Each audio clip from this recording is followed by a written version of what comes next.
unsur-unsur dan fungsi manajemen di mata kuliah manajemen dengan dosen pengampu Bapak Zainal Abidin MPDI.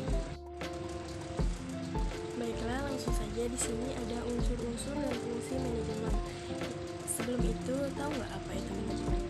Manajemen adalah cabang dari ilmu sosial yang bersifat dinamis, di mana pasti selalu mengalami perkembangan zaman.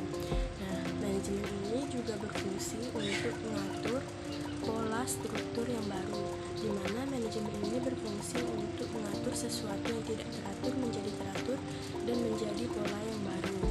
Adapun unsur-unsur dari manajemen, yang pertama ada man. Man ini adalah tenaga kerja atau pegawai yang bisa dibilang dengan pegawai pelaksana. Nah, yang kedua ada money. Money ini pasti dana atau uang yang digunakan. Nah, yang ketiga ada methods. Methods adalah cara ataupun upaya yang diperlukan untuk mencapai suatu tujuan. Dan yang ketiga ada materials. Materials adalah bahan-bahan yang diperlukan dan digunakan. Nah, selanjutnya ada machines, yaitu mesin atau alat-alat yang diperlukan. Nah, yang terakhir ini ada market. Market adalah tempat atau sarana yang diperlukan untuk kita menjual hasil yang kita produksi. Selanjutnya ada fungsi manajemen. Di sini dalam rangka untuk mencapai tujuan organisasi secara efektif dan efisien, manajemen ini memerlukan fungsi sepenuhnya untuk organisasi tersebut di masa depan. Adapun fungsi dari manajemen itu ada 6. Yang pertama ada perencanaan atau planning. Perencanaan atau planning ini adalah rencana awal yang digunakan untuk melakukan kegiatan-kegiatan selanjutnya. Ada 3 pokok perencanaan. Yang pertama ada penyusunan data, dan yang kedua ada analisis data, dan yang ketiga ada penyusunan rencana yang konkret. Fungsi manajemen yang kedua yaitu ada pengorganisasian atau organizing.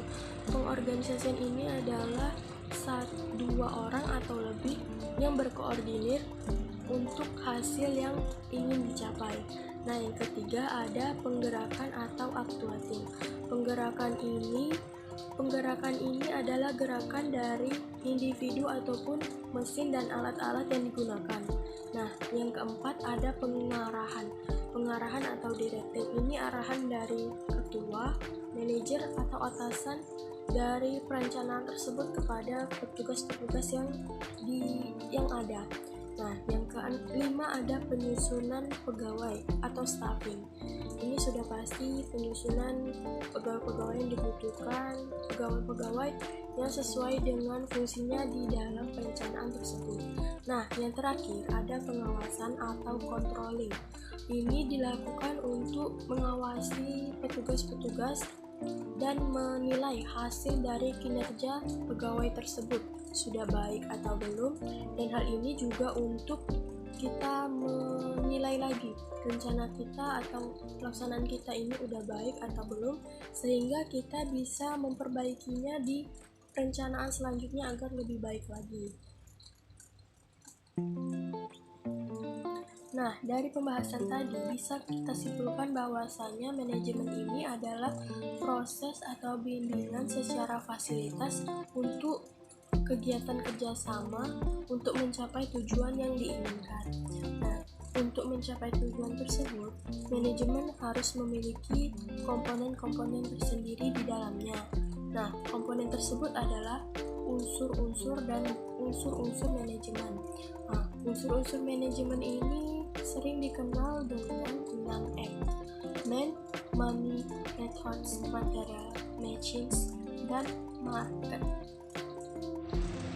Nah, itulah tadi hasil dari makalah saya dengan judul Unsur-unsur dan Fungsi Manajemen.